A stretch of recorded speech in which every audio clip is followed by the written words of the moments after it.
For the last couple of weeks, in anticipation for this assignment, I've been looking at my Facebook news feed along with browser news, anywhere from Yahoo to Bing to Google.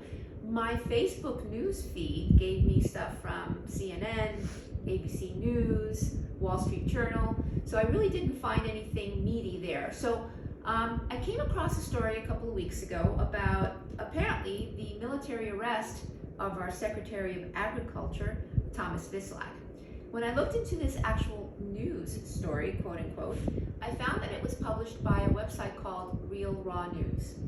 So when I looked at this website, I expected to see a .co or some anonymous contribution, but apparently this website is owned and created and posted by someone named Michael Baxter.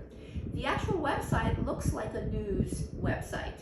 It's very minimalistic, and it looked as though it was reporting the truth. Its banner was that it was dedicated to the truth. When I looked at the actual About Us tab, it talked about this website being a source of education, information, and, wait for it, entertainment.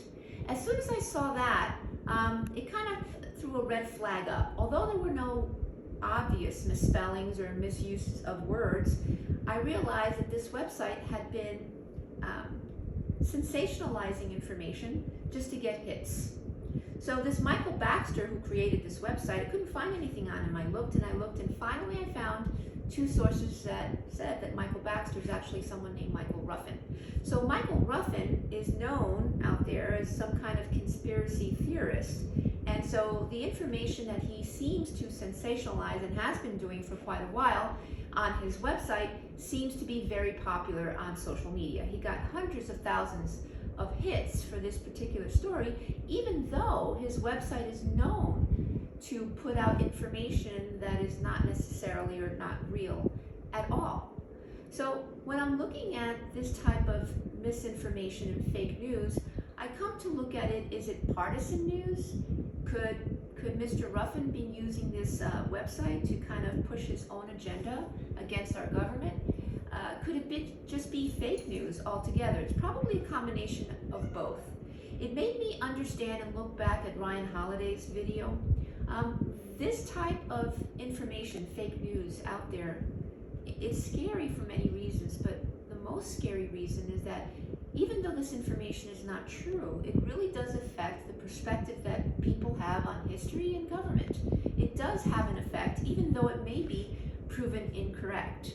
And to top that, anyone can do this. It's not a big geek or a techie person that's creating this stuff. Anyone can have a website, anyone can have a blog, and put out information out there to get people to just click on their website by creating these sensational stories. So when I look at this fake news and I look to see for the obvious traces of fake news, I found instead a well-orchestrated website that's been doing this for a long time.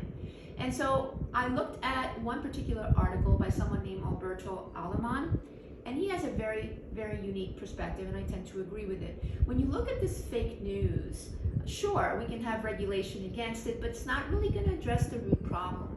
The root problem is that the business model for this internet social media is monopolized by Google or Facebook. So the business model is a pay-as-you-go. So these advertisers and these websites are making money for every single hit that they get.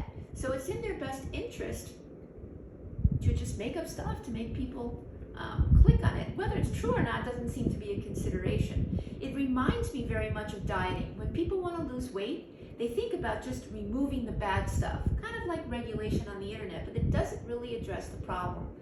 The real solution, I think, is crowding out this information.